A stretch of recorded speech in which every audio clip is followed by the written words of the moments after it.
At Forward Operating Base Keating, a quiet civilian medic was about to face the most intense questioning of her career.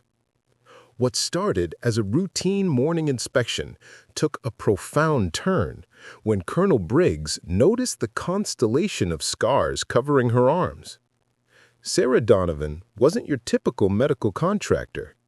For years, she had spent her life moving between war zones and trauma centers, known for her steady hands and unshakable calm under pressure.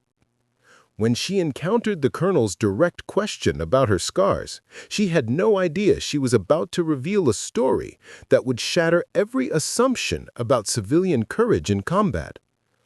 Sarah's quiet response would lead to a complete transformation in how everyone on base viewed her role in their war. What began as suspicious scrutiny would become profound respect. The entire forward operating base would never be the same after learning how one Montana farm girl saved 12 Navy SEALs with nothing but medical supplies and the hunting skills her father taught her. Before we jump back in, tell us where you're tuning in from. And if this story touches you, make sure you're subscribed because tomorrow I've saved something extra special for you. The morning inspection at Forward Operating Base Keating was routine until Colonel Nathan Briggs noticed the scars. Sarah Donovan stood at attention with the other civilian contractors, her medical bag slung over one shoulder, waiting for the weekly briefing to conclude. The Afghan sun had already begun its relentless climb, promising another day of scorching heat that would make everyone's temper shorter and their water rations more precious.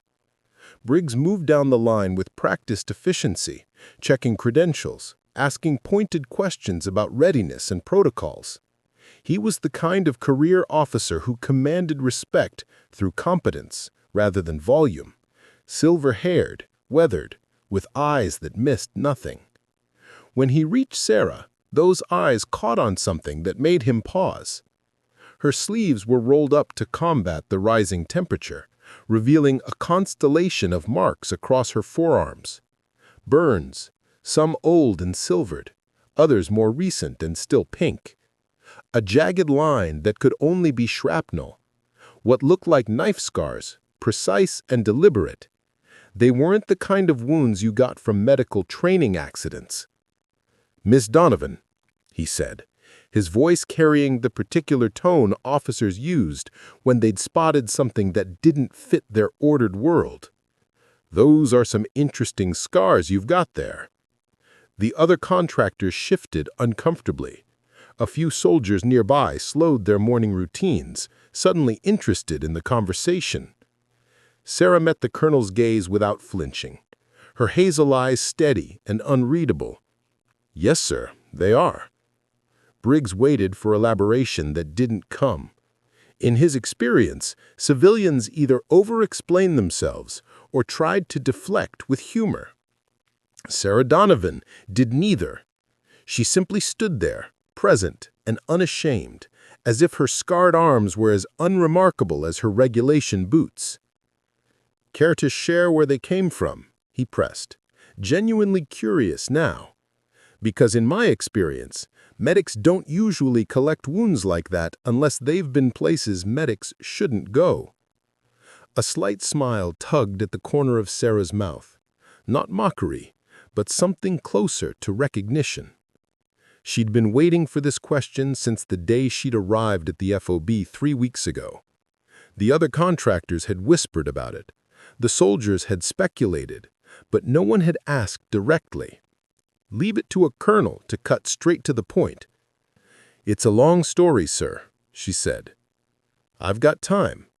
Briggs clasped his hands behind his back, settling into the patient stance of someone accustomed to extracting information. Sarah glanced around the small crowd that had gathered, soldiers pretending to check equipment while hanging on every word, contractors trying to look busy while clearly listening. The morning inspection had officially ended, but nobody was moving to their assigned duties. "All right," she said quietly, her voice carrying despite its softness. "But you might want to sit down for this one." Briggs gestured toward a stack of supply crates arranged near the medical tent. As they settled onto the makeshift seating, Sarah rolled her sleeves down, slowly, methodically, like someone preparing to tell a story she'd kept locked away. "These scars," she began, her voice taking on the measured cadence of someone who had learned to speak carefully about difficult things. "These scars, they're from the day I saved 12 Navy SEALs, with nothing but medical supplies and what my father taught me about hunting deer back in Montana." The colonel's eyebrows rose slightly. Around them, the casual eavesdropping became focused attention. "It was 18 months ago," she continued, her eyes growing distant as memory pulled her backward. "At an FOB about 50 miles south of here. Smaller than this one, more isolated. The kind of place where everyone knew everyone, and civilians like me stood out like sore thumbs." She paused, her fingers unconsciously tracing the hidden lines under her sleeves. "The SEALs had been there for 2 weeks, training local forces, running joint operations. Good men, professional. But they looked at me the same way you just did, Colonel, wondering what a Montana farm girl was doing in their war." Briggs found himself leaning forward despite his usual reserve. There was something in her tone, a quiet authority that came from lived experience rather than rank or training. "What happened?" he asked, but something in his gut already knew the answer wouldn't be simple. Sarah's smile turned grim, her eyes focused on something beyond the present moment. "What happened was that sometimes the people everyone underestimate turn out to be exactly who you need when the world goes to hell." Sarah moved through the medical tent with practiced efficiency, restocking supplies and checking on the handful of soldiers recovering from minor injuries. Outside, she could hear the familiar sounds of base life, the rumble of generators, distant conversations in English and Pashto, the rhythmic thump of rotor blades as a supply helicopter approached. "Doc, you got a second?" She looked up to find Petty Officer Javier Morales standing in the tent entrance, grinning despite the gauze wrapped around his left hand. The SEALs had nicknamed him Reef for his Florida upbringing, and his easy humor had made him a favorite among the base personnel. "Let me guess," Sarah said, setting down her inventory clipboard. "You tried to show off with that knife again."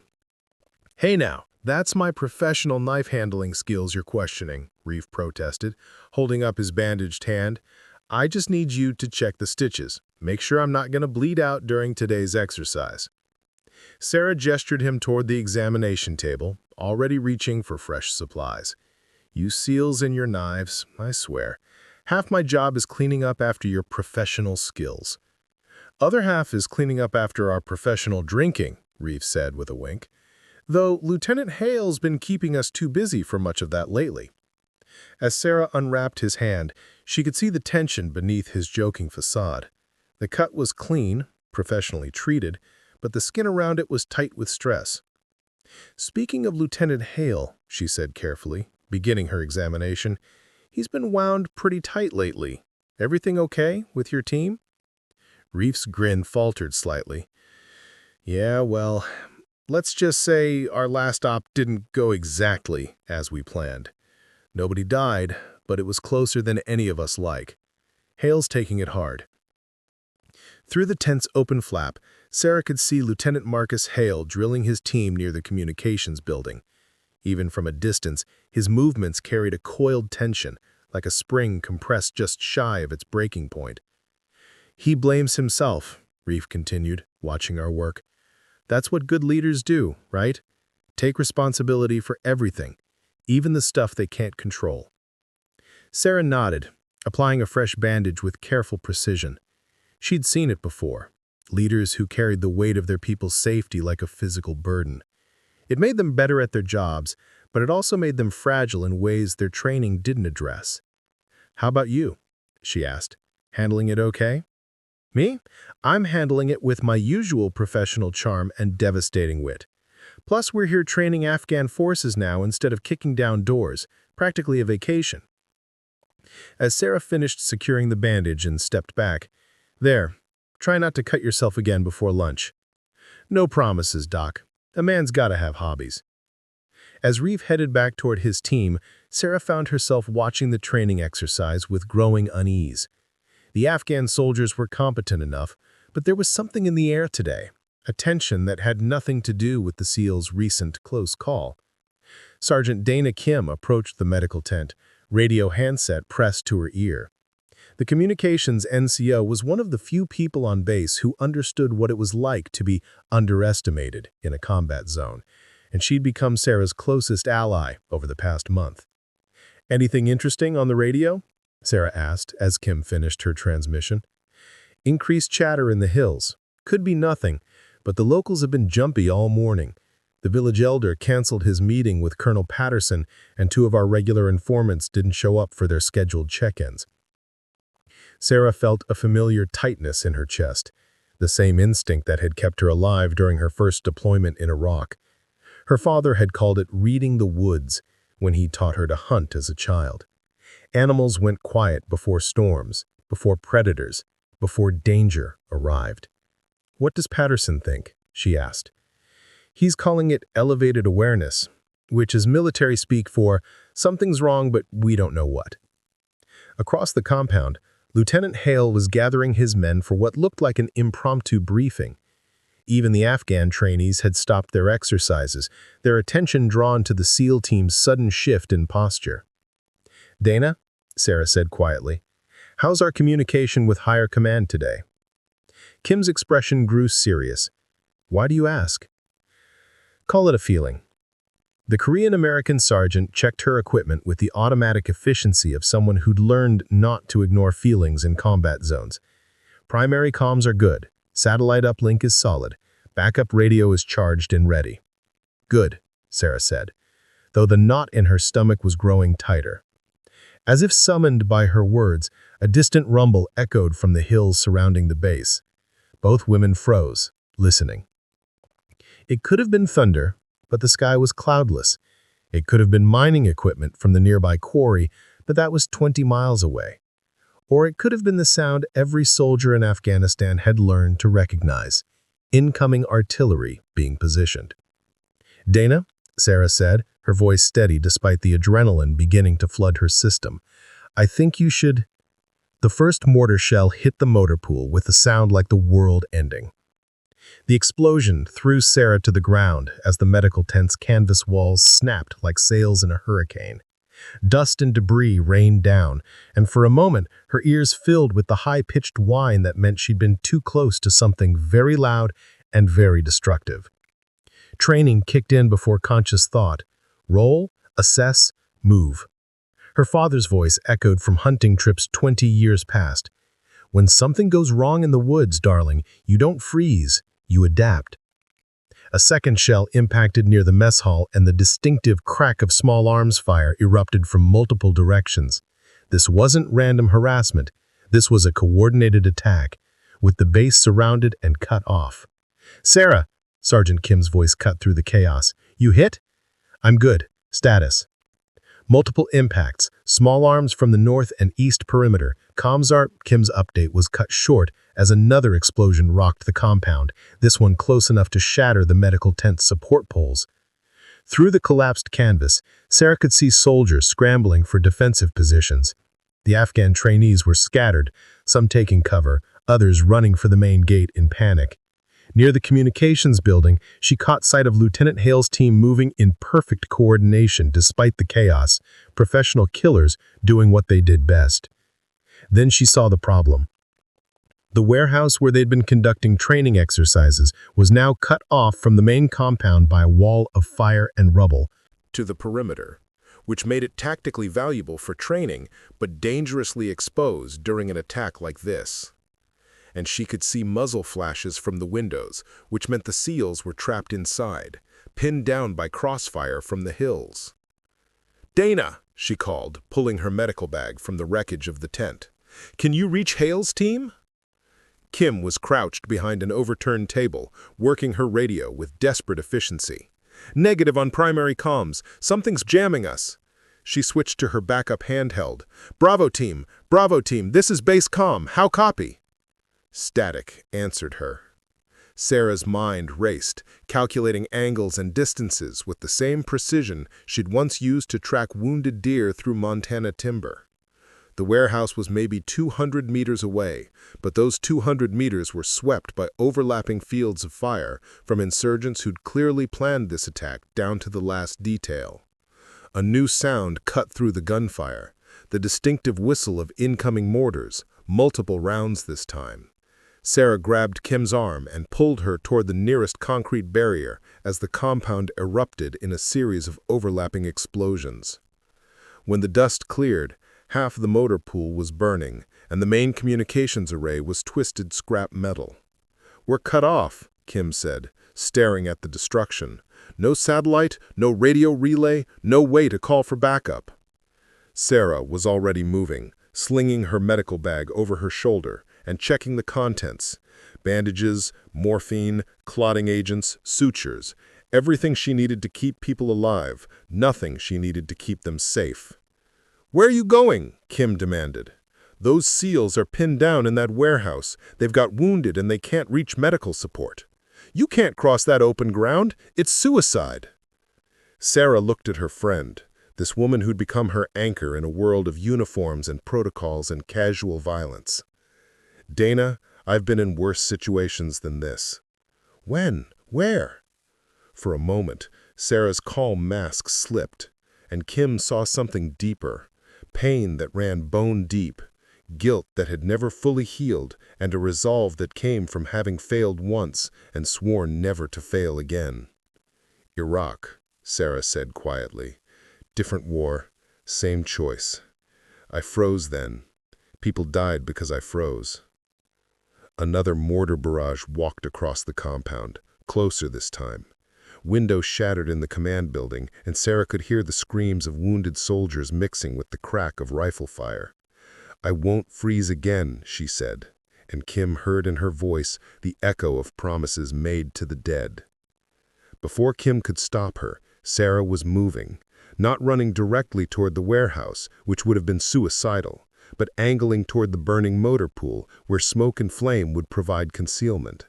She moved like someone who understood that survival wasn't about being brave, it was about being smart. Behind her, Kim watched in amazement as the quiet civilian medic from Montana transformed into something else entirely, someone who belonged in this chaos, who had earned her place in it through scars that told stories Kim was only beginning to understand. In the warehouse, 12 Navy SEALs were discovering that sometimes salvation came from the most unexpected sources, wearing scrubs instead of body armor, carrying medical supplies instead of weapons, and moving through a war zone like she'd been born to it. The ambush was just beginning, but Sarah Donovan was no longer the person she'd been when the first mortar fell. She was becoming the person her scars had always known she could be. The smoke from the burning motor pool was Sarah's first ally. She moved through it like her father had taught her to move through morning fog during deer season, low, deliberate, using every scrap of concealment. The acrid smell of burning diesel and plastic filled her nostrils, but beneath it she caught something else, the metallic scent of blood.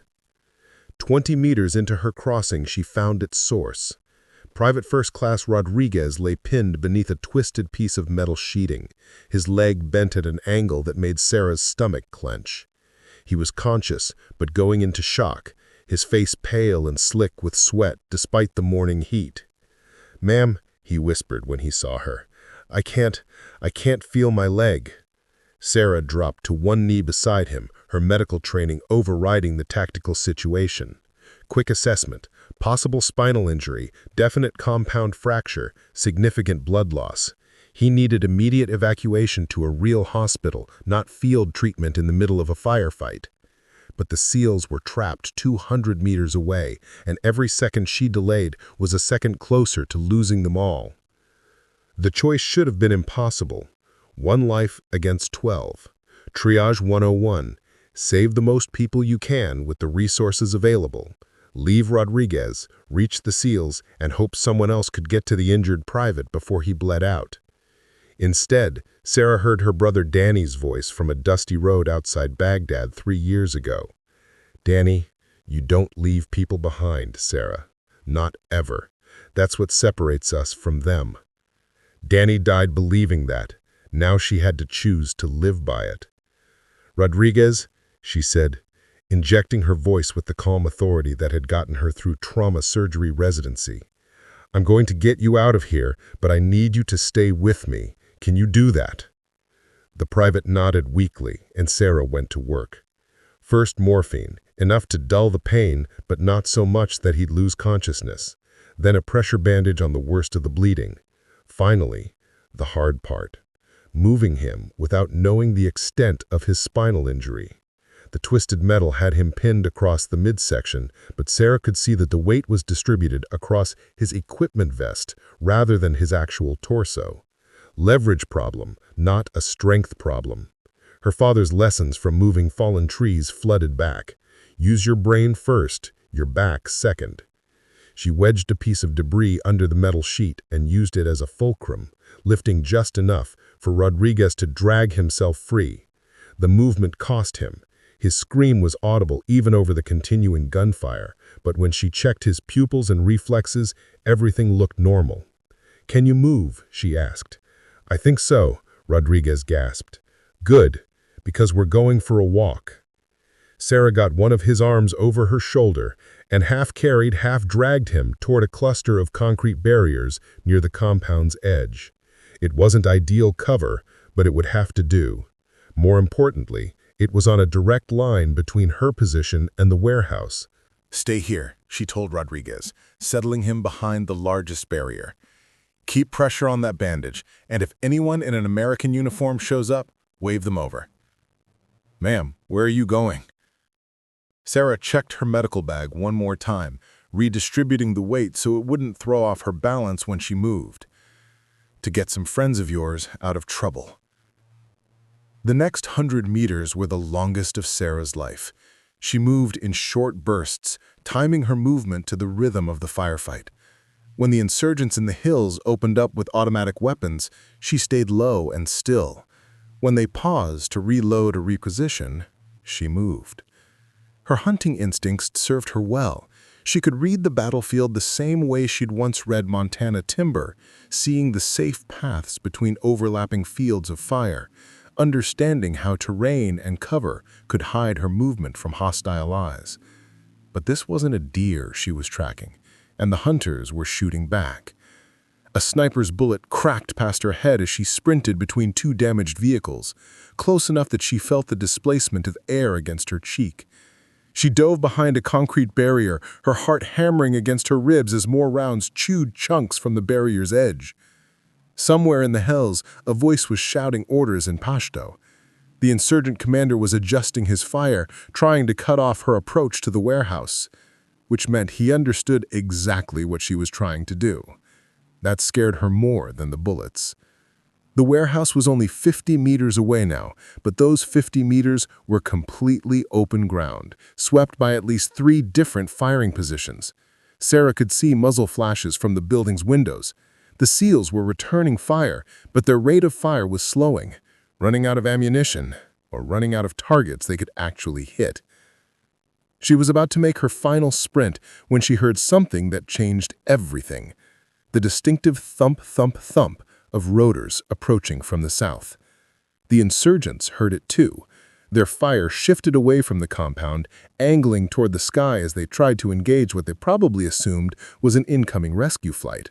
Telling and preparing this story took us a lot of time, so if you are enjoying it, subscribe to our channel. It means a lot to us. Now, back to the story. Sarah didn't waste the opportunity. She broke cover and ran for the warehouse like her life depended on it, which, given the circumstances, it probably did. The warehouse door was steel, scarred with bullet impacts and locked from the inside. Sarah pounded on it with her fist. "Medical, I'm coming in."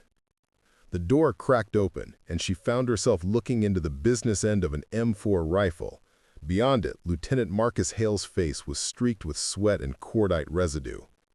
"Jesus Christ, Doc," he said, lowering his weapon and pulling her inside. "What the hell are you doing here?"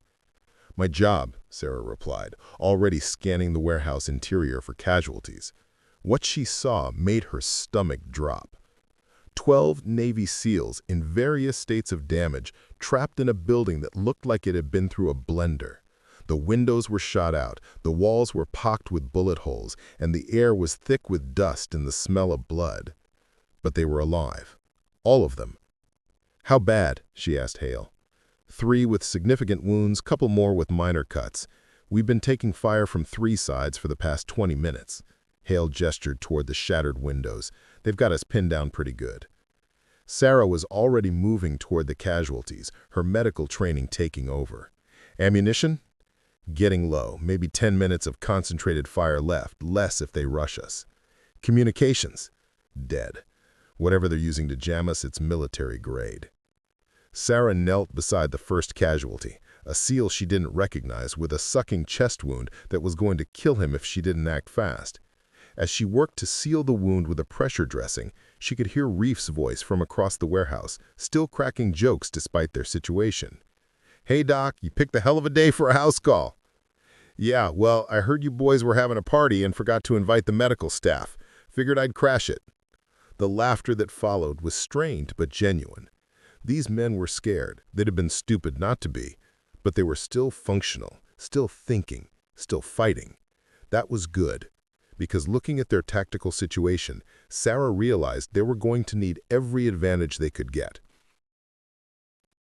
The helicopter sound was fading now, moving away from their position. Whatever aircraft had provided the distraction, it wasn't coming to help them. They were on their own, outnumbered and outgunned, in a building that was rapidly becoming their tomb. But Sarah had been in impossible situations before. She'd learned that survival wasn't about having better weapons or more people. Sometimes it was about having someone who refused to give up. An hour into the siege, the warehouse had become a fortress of desperate improvisation. Sarah moved between the wounded with the efficiency of someone who had learned to work under pressure, her hands steady despite the constant crack of bullets against the building's exterior. She'd stabilized the 3 serious casualties and was working on her 4th patient, a young petty officer with shrapnel wounds across his back. When Lieutenant Hale crawled over to her position, "Doc, we've got a problem," he said quietly, his voice pitched low enough that the others couldn't hear. Sarah didn't look up from her work. "Just one?" "Ammunition's almost gone, maybe 5 minutes of sustained fire left, less if they rush us. They know it too. Listen." Sarah paused in her suturing and focused on the sounds from outside. The insurgents' fire had changed rhythm. Instead of the sustained bursts they'd been using to keep the SEALs pinned down, now it came in short, probing shots, testing, conserving their own ammunition while they waited for the Americans to run out. "How many do you think we're facing?" she asked. "Based on the firing positions, at least 20, maybe more. They've got us surrounded and they're not in any hurry."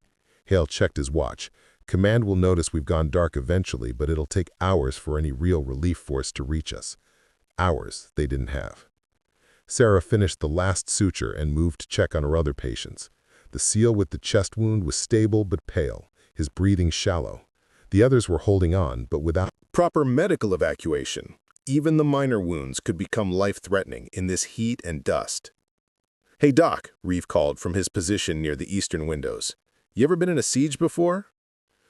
"Depends on your definition," Sarah replied, changing the dressing on another casualty's arm wound. "My definition is trapped in a building with people trying to kill you." "Then yes, once." The admission surprised her as much as it did the SEALs. She'd never talked about Iraq with anyone, not even the military psychiatrist during her mandatory debriefing sessions. "Where at?" asked Petty Officer Williams, the youngest member of the team. Sarah hesitated. The story of her brother's death wasn't something she shared lightly. But looking around at these men, trapped, scared, but still fighting, she realized they deserved to know why she was here, why she'd risked everything to reach them. "Fallujah," she said finally. "Different war, same shit. I was a trauma nurse attached to a Marine unit. We were treating casualties in a school building when insurgents surrounded us." She moved to the next patient, using the routine of medical care to steady her hands while she spoke. 22 Marines, 4 Navy corpsmen, and me. We held that building for 6 hours before relief arrived. Damn, Williams whispered.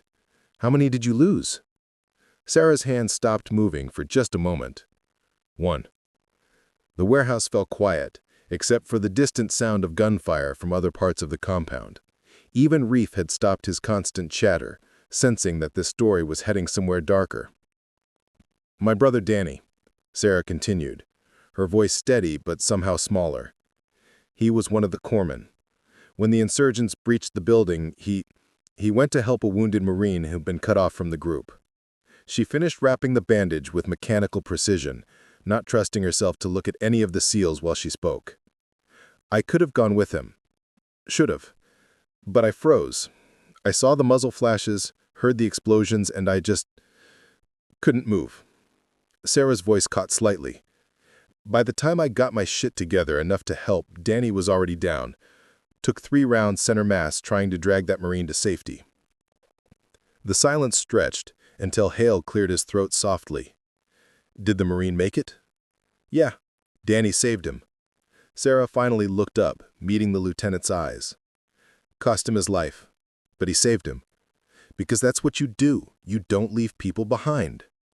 Hale studied her face, seeing past the calm professional mask to the guilt and determination underneath. Is that why you're here? Why you came after us? Partly. Sarah shouldered her medical bag and moved toward the windows, checking their defensive positions. But also because I learned something that day in Fallujah. Freezing gets people killed. Hesitation gets people killed. So I don't freeze anymore. As if summoned by her words, the insurgents outside began a new assault. Automatic weapons fire raked the building from multiple directions, and she could hear the distinctive whistle of RPGs being launched. Down! Hale shouted. The explosion blew out what remained of the western windows and filled the air with concrete dust and flying debris. When Sarah's ears stopped ringing, she could hear new sounds. Voices shouting in Pashto, the scrape of boots on gravel, the metallic click of weapons being reloaded. They were preparing for a ground assault. That's it for ammunition conservation, Hale announced grimly. They're coming in. Sarah found herself thinking about her conversation with Colonel Briggs that morning, about the question behind his question. What gave her the right to be here, among these warriors, in their war? The answer was simple. She'd earned it.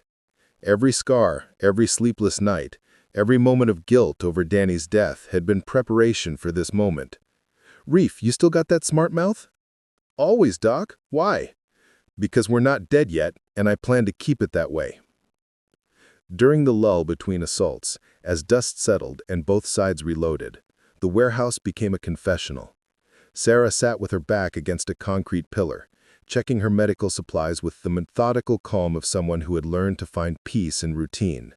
3 morphine syringes left, enough gauze for maybe 2 more serious wounds, and a diminishing supply of the small miracles that kept people alive when everything else failed. Around her, the SEALs had settled into the 1,000-yard stares of combat veterans processing trauma in real time. Some cleaned weapons that were already clean. Others stared at nothing, their minds cycling through tactical problems that had no good solutions. Lieutenant Hale approached and settled beside her, moving with the careful deliberation of someone who'd taken shrapnel in his left leg but was determined not to show weakness in front of his men. You never finished the story, he said quietly. I didn't pretend to misunderstand. Which part?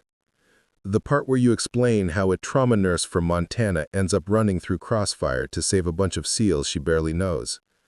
Sarah was quiet for so long that Hale thought she might not answer. When she finally spoke, her voice carried the weight of confessions made to empty rooms and sleepless nights. Danny and I grew up on a ranch outside Billings. Our father was a Vietnam vet who never talked about the war, but he taught us everything he knew about survival. How to read terrain, how to move without being seen, how to shoot straight when your life depended on it. She gestured toward her scarred arms, hidden now beneath her sleeves. These didn't come from a rock, most of them anyway. They came from growing up in a place where weakness could kill you. How so? Ranch life, equipment accidents, animal attacks, medical emergencies 50 miles from the nearest hospital. Sarah's smile was grim. You learn to handle blood and pain because you don't have a choice. You patch yourself up and keep going, or you don't make it to tomorrow." Hale nodded. He'd grown up in similar country in rural Texas where self-reliance wasn't a philosophy, it was a survival necessity. Danny followed Dad's footsteps into the military. I went to nursing school, figured I'd serve my country by fixing the people the war broke. We deployed to Iraq together, him as a corpsman, me as a trauma nurse. It felt like fate. Until Fallujah. Until Fallujah. Sarah's hands stopped moving, her medical supplies forgotten. "I told you I froze when the shooting started. What I didn't tell you was why." The warehouse had grown quiet around them. Even the insurgents outside seemed to be taking a break, their firing reduced to the occasional harassing shot that pinged off the building's exterior. The wounded Marine Danny went after, his name was Rodriguez. Different Rodriguez in the kid I helped today, but same age, same scared look in his eyes when he realized he was going to die. Sarah's voice dropped to barely above a whisper. When I saw Danny moving toward him, I knew it was suicide. The insurgents had that whole section of the building dialed in. Anyone who tried to cross that space was dead. But he went anyway. He went anyway, because that's who Danny was. He couldn't live with leaving someone behind, even if saving them cost him everything. Sarah finally looked at Hale, and he saw tears she refused to shed. I could have stopped him. Should have. I was his big sister. He might have listened to me. But you froze instead. I froze instead. For maybe 10 seconds, but it felt like hours. By the time I moved, by the time I tried to follow him, she shrugged helplessly. 3 rounds. Center mass. He was gone before I reached him. Hale was quiet for a moment, processing her story alongside his own ghosts. Finally, he said, "You know it wasn't your fault, right? He made his choice." Logically, yeah, I know that. The grief counselors told me that. The chaplain told me that. Hell, Danny would have told me that if he could. Sarah's laugh was bitter. But logic doesn't help much when you're lying awake at 3 a.m., wondering what would have happened if you'd been braver, faster, better. No, Hale agreed quietly. It doesn't. Something in his tone made Sarah study his face more carefully. She saw her own guilt reflected there, her own sleepless nights and second-guessing. "What happened to your team?" she asked gently. Hale was quiet for so long that Sarah thought he wouldn't answer. When he finally spoke, his voice carried the same hollow weight as her own confessions. 3 months ago, we were tasked with clearing a compound outside Kandahar. Intelligence said it was a bomb-making facility, maybe 6 to 8 insurgents inside. He checked his weapon automatically, a nervous habit that probably predated his military service. Intelligence was wrong. How wrong? Try 20 insurgents, including 3 with military training and enough explosives to level a city block. Hale's jaw tightened. We walked into a kill box. Perfect ambush, perfectly executed. How many did you lose? Nobody. That's the problem. Hale met her eyes, and she saw the same self-recrimination that had haunted her since Fallujah. I should have lost half my team. By every tactical manual ever written, we should have been wiped out. But we got lucky. Air support arrived early, the insurgents' explosives malfunctioned, and we managed to extract without casualties. That sounds like good leadership, not luck. It was luck, Hale insisted. Pure, dumb luck. And the worst part is, I know it, my men know it, and now every time we go out, everyone's wondering if our luck is going to hold, or if this is the mission where my mistakes finally catch up to us. I understand now why he'd been wound so tight, why his team had been looking to him for reassurance he couldn't provide. Command was a lonely burden under the best circumstances. When you carried the weight of your people's lives and the knowledge that you'd already used up your quota of miracles, it became almost unbearable. So here we are, she said softly. 2 people who think they should have died in someone else's place, trapped in a building with 12 of the best soldiers America ever produced. Yeah. Hale managed a tired smile. Hell of a therapy session. But Reef was right about one thing, though, Sarah said, shouldering her medical bag as the sound of approaching voices drifted through the broken windows. We're not dead yet. No, we're not. Hale checked his watch, which means we need to figure out how to keep it that way for the next few hours. Sarah was about to respond when the voices outside suddenly got much closer and much more urgent. She could hear boots on gravel, the scrape of equipment being positioned, the low murmur of tactical coordination. The insurgents were preparing for another assault. But this time, Sarah Donovan wasn't planning to just patch up the wounded and hope for the best. This time, she was going to fight back. "Reef, Williams, I need your medical supplies," Sarah said, her voice carrying a new authority that made the SEALs look up from their defensive positions. "Doc, I love sharing, but what exactly are you planning?" Sarah was already moving through the warehouse, gathering equipment with the focused intensity of someone who just figured out how to turn disadvantage into opportunity. "How much C4 do you have left?" Lieutenant Hale paused in his weapon check. "Maybe 2 charges? Why?" "Because improvised explosives aren't the only things you can make with medical supplies." Sarah held up a syringe of morphine and length of IV tubing. "You ever seen what happens when you mix pharmaceuticals with the right chemicals?" The warehouse went quiet except for the sound of insurgents positioning themselves outside. She could hear them setting up what sounded like multiple firing positions, probably preparing for a coordinated assault from 3 directions.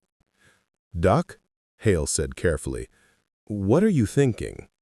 "I'm thinking that these guys expect to face 12 Navy SEALs with conventional weapons and tactics.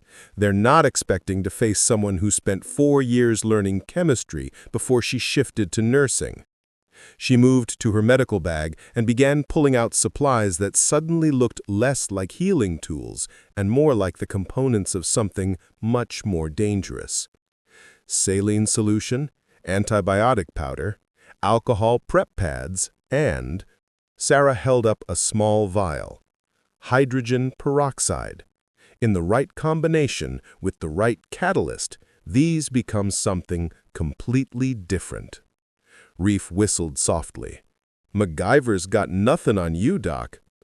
"Mountain girls learn to make do with what they have," Sarah said, beginning to mix her improvised compounds with the precision of someone who understood both chemistry and desperation. Outside, the voices were getting closer. She could make out at least 3 different groups, probably planning to breach simultaneously from multiple entry points.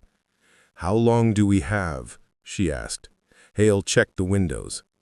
"Maybe 5 minutes before they move." Perfect. Sarah finished mixing her compounds and began distributing the results to the SEALs. "Here's what we're going to do. Williams, you take the east window. When they breach, you trigger this," she handed him what looked like a modified IV bag, "and then get the hell away from that wall." "What's it going to do?" "Create a distraction. A very loud, very bright distraction." Sarah moved to the next position. "Reef, you get the south entrance. Same deal. Trigger and move." "And if this doesn't work?" Reef asked, accepting his improvised device. "Then we find out if there's an afterlife," Sarah replied without missing a beat. But as she distributed her makeshift weapons, Sarah found herself thinking not about failure, but about something her father had told her during their last hunting trip before she'd left for nursing school. "Darling, the difference between predator and prey isn't size or speed or even weapons. It's mindset. Prey runs away from danger. Predators run toward it." For too long, Sarah had thought of herself as prey, someone who reacted to violence rather than controlling it, someone who patched up the consequences of other people's wars rather than shaping their outcome. But standing in that warehouse, surrounded by men who'd earned their place in this fight through blood and training and sacrifice, she realized that she'd been wrong about herself. Her scars weren't marks of victimhood. They were proof that she was a survivor. And survivors didn't just endure, they adapted, they overcame, they found ways to turn the tables on those who underestimated them. The sound of breaking glass from the eastern windows announced the beginning of the assault. "Now!" Sarah shouted. Williams triggered his device, and the eastern wall erupted in a blast of light and sound that sent the insurgents tumbling backward, their night vision destroyed and their assault disrupted before it could begin. At the same time, Reef's device detonated at the south entrance, creating a choking cloud of smoke and chemical irritants that turned the insurgents' coordinated attack into chaos. But Sarah wasn't done. As the disoriented attacker stumbled through the smoke, she grabbed Hale's sidearm and moved toward the breach in the eastern wall. Her father's hunting lessons kicked in: steady breathing, smooth trigger pull, follow through. The first insurgent through the breach never saw her coming. Neither did the second.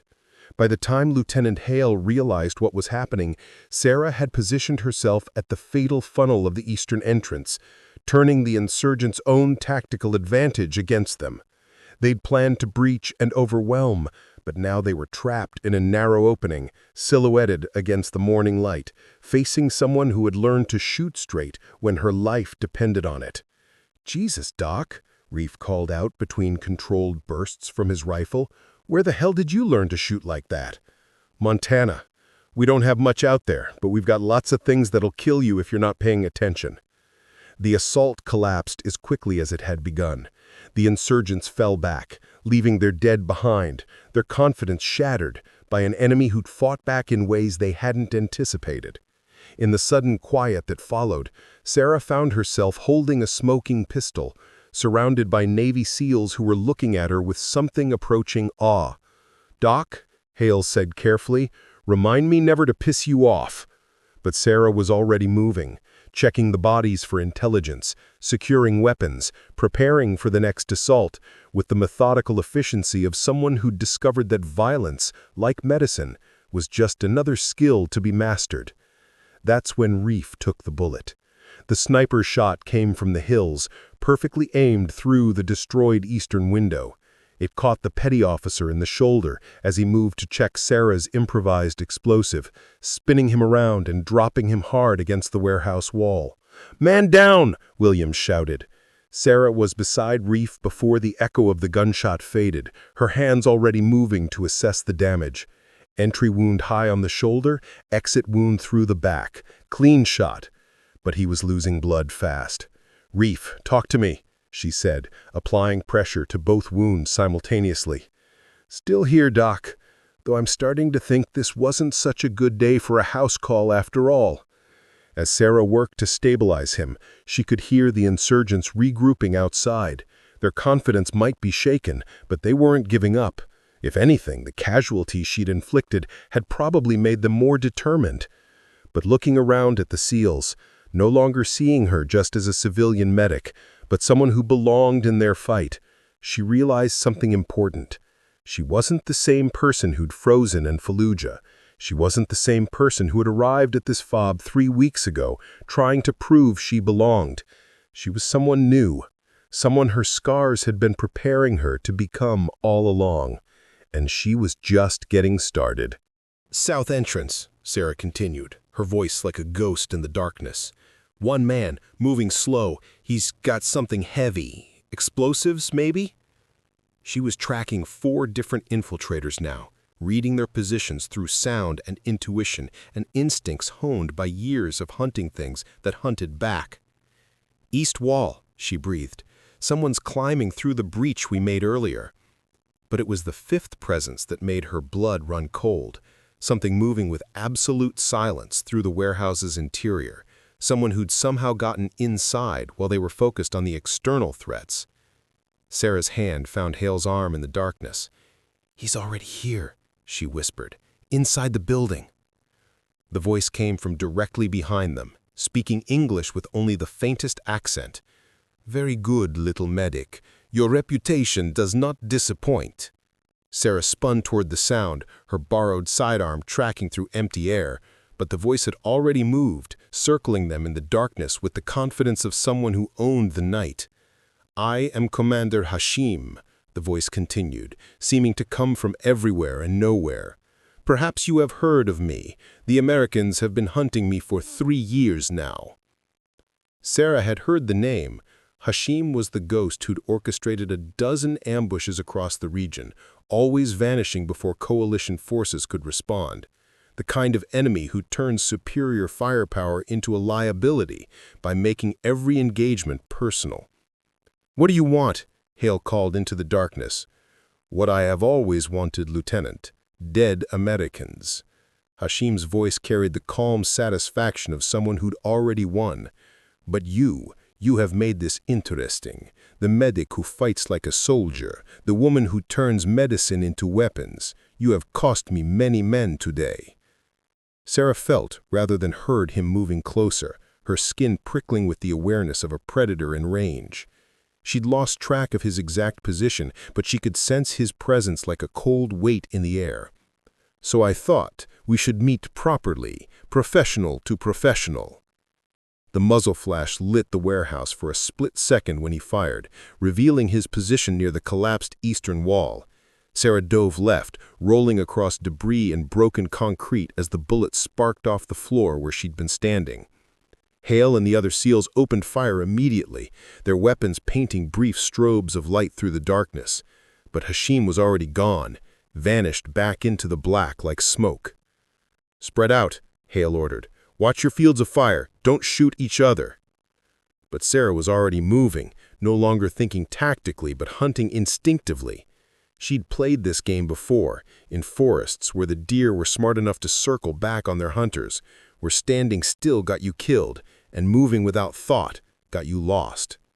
She slipped through the warehouse like water through stones, using sound and air currents and the subtle temperature differences that marked obstacles in open space.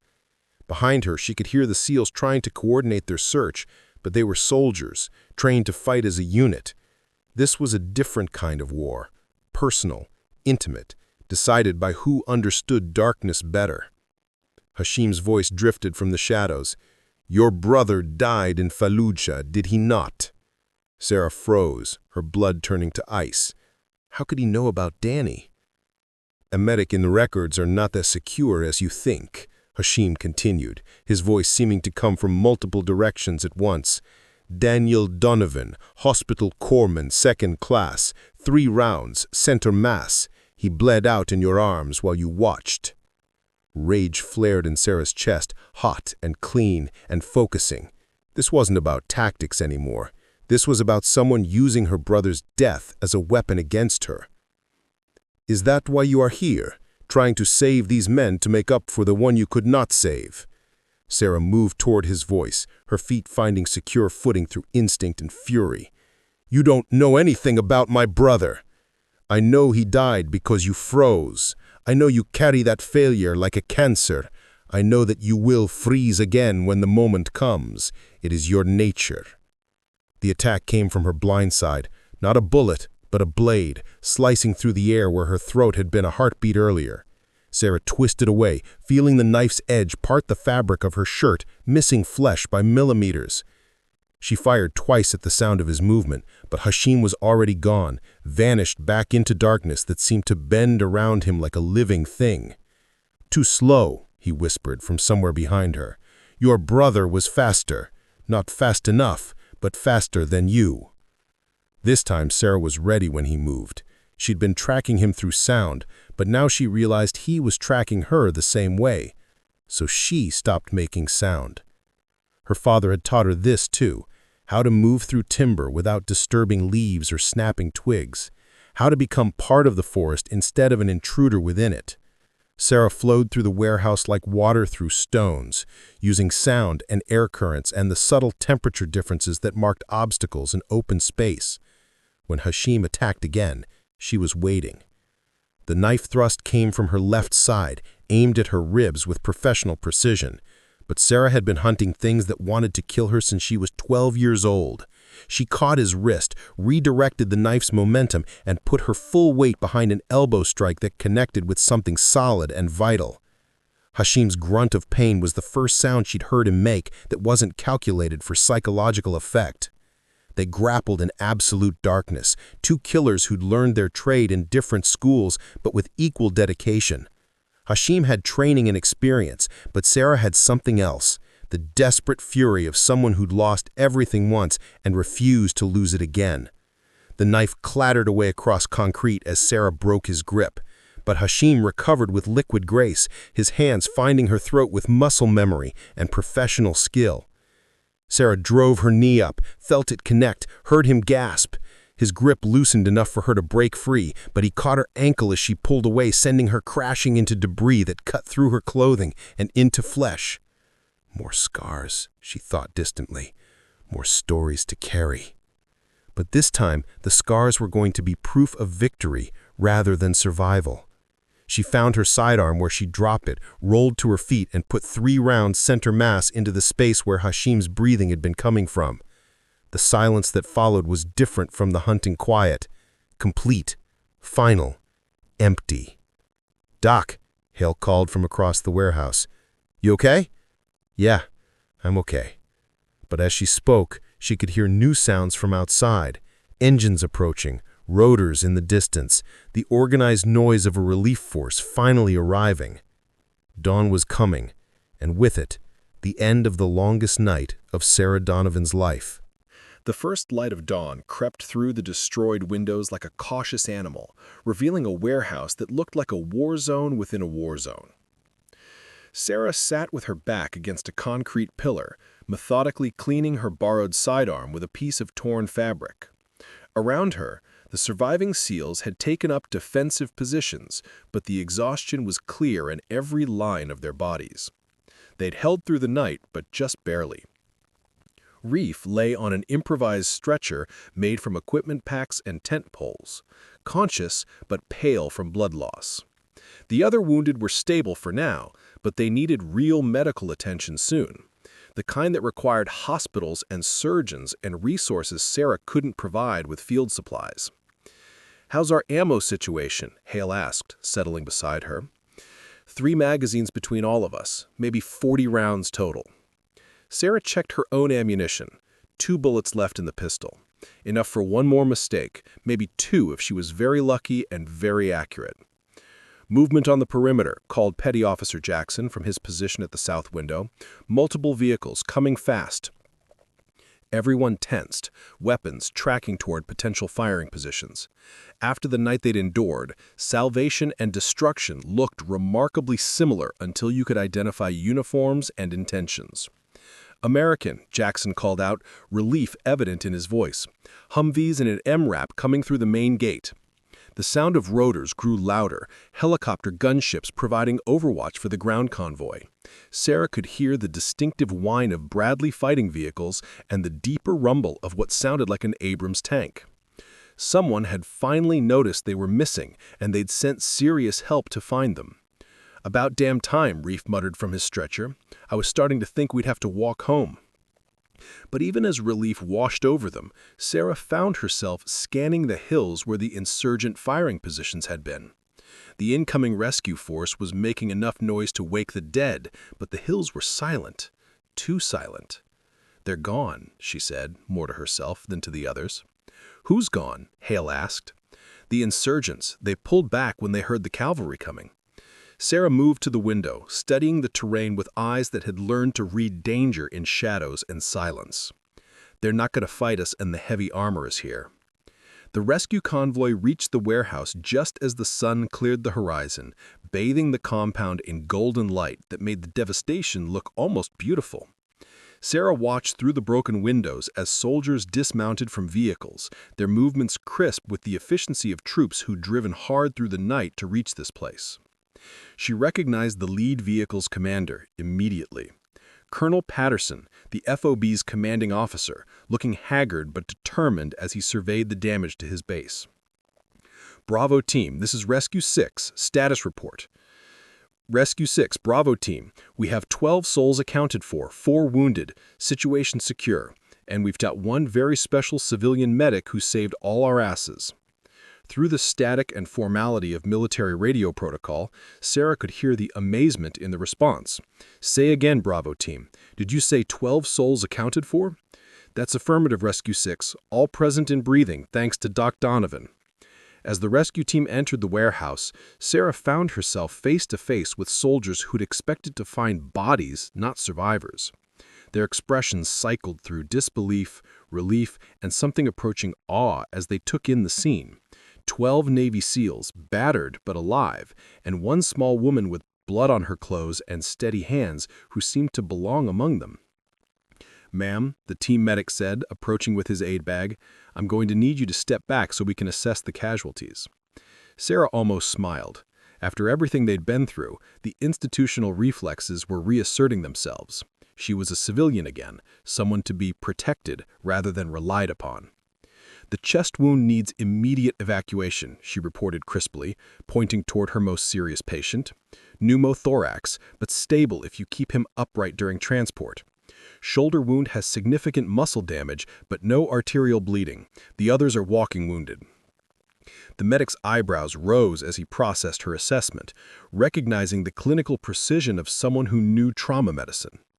"Ma'am, are you medical personnel?" "Trauma nurse. 4-year civilian, 2 deployments." "Damn fine one," Hale added, accepting help to his feet from one of the rescue team. "Doc Donovan didn't just patch us up, she kept us in the fight when we didn't have any fight left." As the evacuation began, Sarah found herself standing apart from the organized chaos of military efficiency. She'd done her job. The SEALs were alive, the wounded were being evacuated, and the war would continue with these 12 men still fighting in it. But something felt unfinished, incomplete. It took her a moment to realize what it was.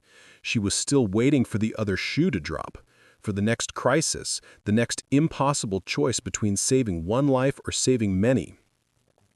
"Doc," Reef's voice called her back to the present.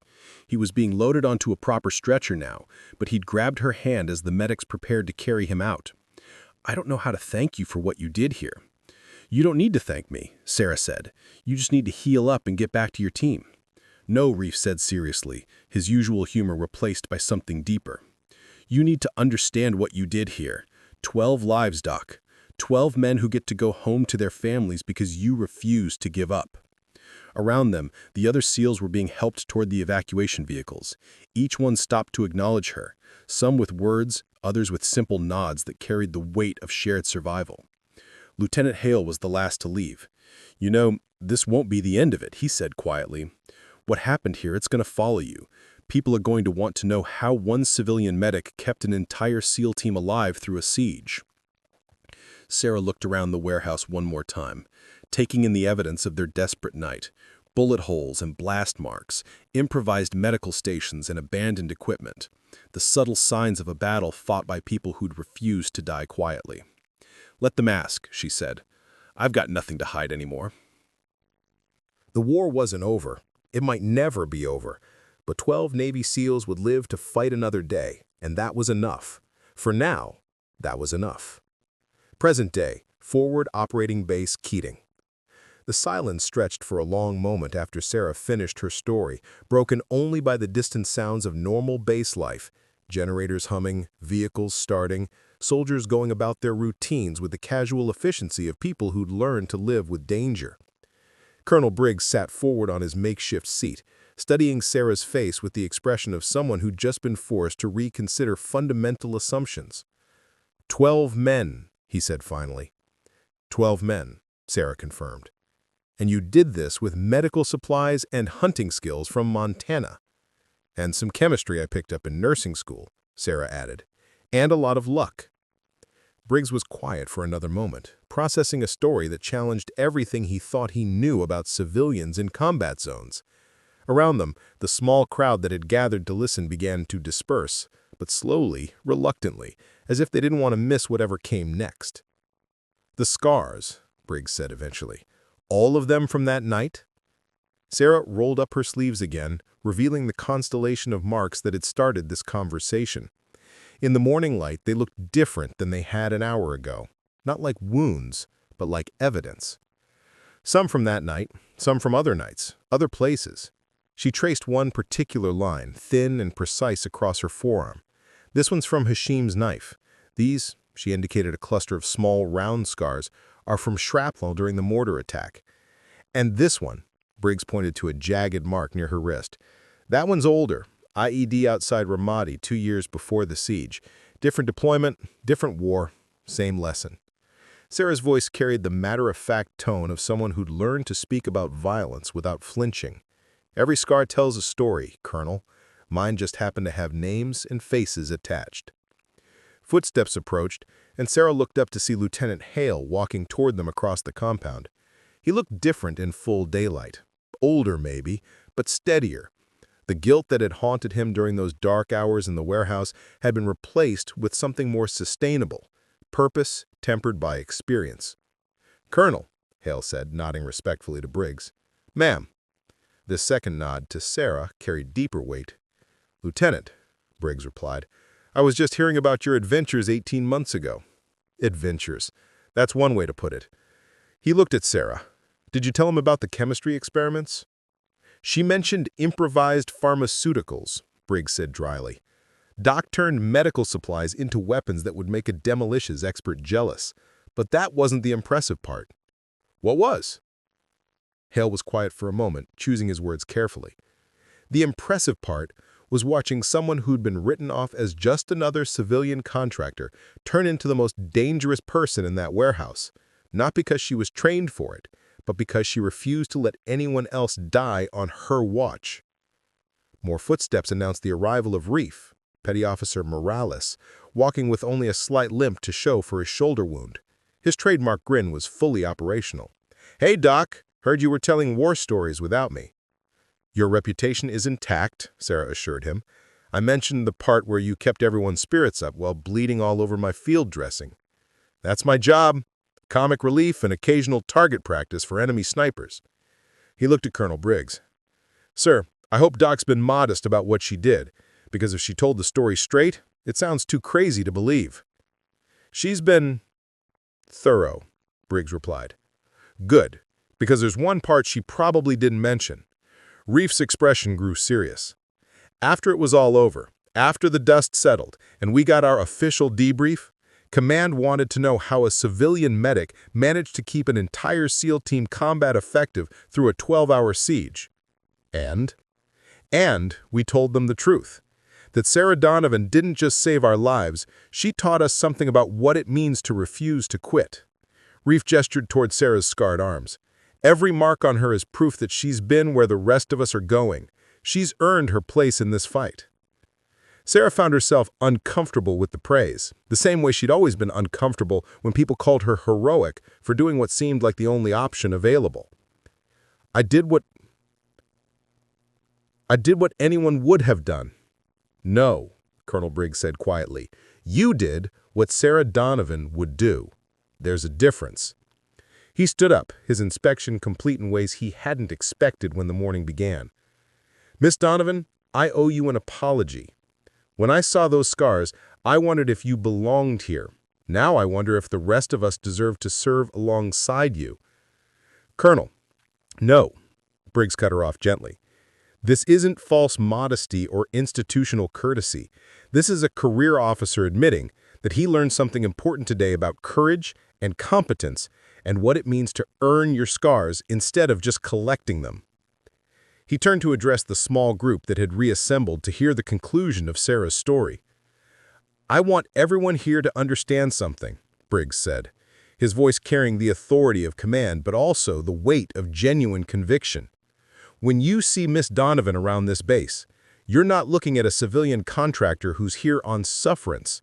You're looking at someone who's proven herself in combat in ways that most of us never will." "Sir," Sarah began, but Briggs held up a hand. "The question I asked this morning about where your scars came from, that was the wrong question. The right question is what you learned from getting them. And based on what I've heard today, the answer is that you learned how to turn trauma into strength, how to transform your worst failures into your greatest victories." Sarah looked around at the faces surrounding her, soldiers and sailors and Marines who'd started the morning seeing her as an outsider and ending it seeing her as something entirely different. "Every scar is a story," she said quietly, echoing the words she'd spoken in that dark warehouse 18 months ago. "Mine just happened to have 12 lives attached to them." 13, Reef corrected with a grin. "Don't forget Private Rodriguez. Kid's back stateside now, walking around because you refused to leave him behind." 13, then, Sarah agreed. As the group began to disperse, returning to their duties with the measured rhythm of military life, Colonel Briggs approached Sarah one more time. "For what it's worth," he said, "I hope you'll consider staying on past your current contract. This base, hell, this whole war, is better with people like you in it." Sarah considered the offer, looking out across the compound where she'd spent the last 3 weeks proving herself all over again. It was tempting to stay, to continue the mission, to keep earning her place among people who understood that some fights were worth having. But she'd already proven everything she needed to prove, to herself and to everyone else. The scars would always be with her, reminders of Danny's death, of the seals she'd saved, of every choice she'd made when the stakes were measured in lives rather than convenience. But they were no longer burdens to carry in shame. They were credentials earned through fire and blood and the kind of courage that came from refusing to let the past define the future. "I'll think about it, Colonel," Sarah said. And she would.